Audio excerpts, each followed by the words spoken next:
Hayop ka. Huh? Huh? Ma, tama na yan! Ma! Di ba? Mm. Fransya! Mga walang ya kayo. Kayo pala nagpakidnap sa mama ko. Tapos nandito ako nagpapanggap na hindi nyo alam.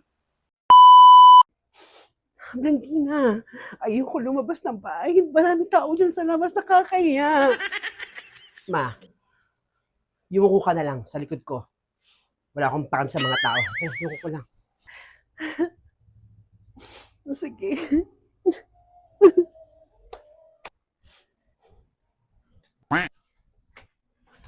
Bilisan nyo na mag-ina.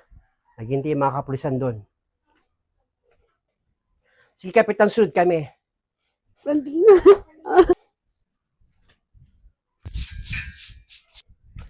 Paring, mamaya na yung pag-whiswis mo.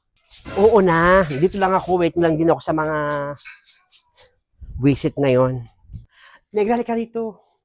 Ay, pasensya ka na, Nena.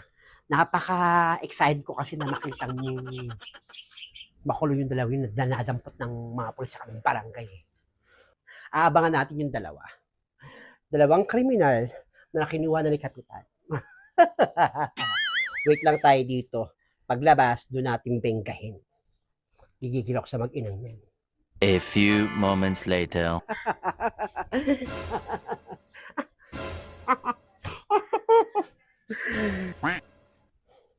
Ang titingin nyo, mga chismosa kayo.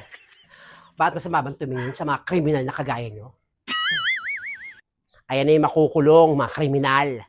Tama, makukulong na kayo sa bilangguan. Hindi kami makukulong. Marami kaming pera. May pampiyansa kami. E di kayo na maraming pera. Kahit wala kaming pera, hindi man kami kriminal na kagaya nyo. Kalama. Aba, may pagtakip pa ng mukha. Nahihiya pa sa ginawa niyang krimen. Kapal ang mukha mo. Para nasaktan ako doon nila sa sinabi ni Blandina. Wala tayong pera. Kasi naman, ba't tayo pinangarap na mahirap eh. Oo nga eh, no? Hirap talaga pag walang pera. Pero mas masakit pa yung sinabi niya. Wala tayong pera. Pero okay lang, at hindi tayo kriminal. Pero tama ka. At least hindi tayo kriminal. Basta ako may pera. Itong dalawa lang itong mga walang pera. Diyan na muna kayo. Paringay negra. Puntaan ko lang yung biyanan ko. Kung okay lang ba. Tama, tignan mo na yung biyanan mo doon. Baka na-high blood na yun. O, sige na. Ako'y marami pang gawain.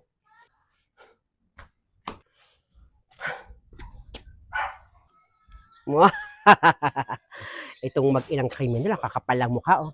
Makukulong na kayo sa bilangguan. Kayong mag-ina. Kaya ito pang sabihin nyo, wala kaming pakialam.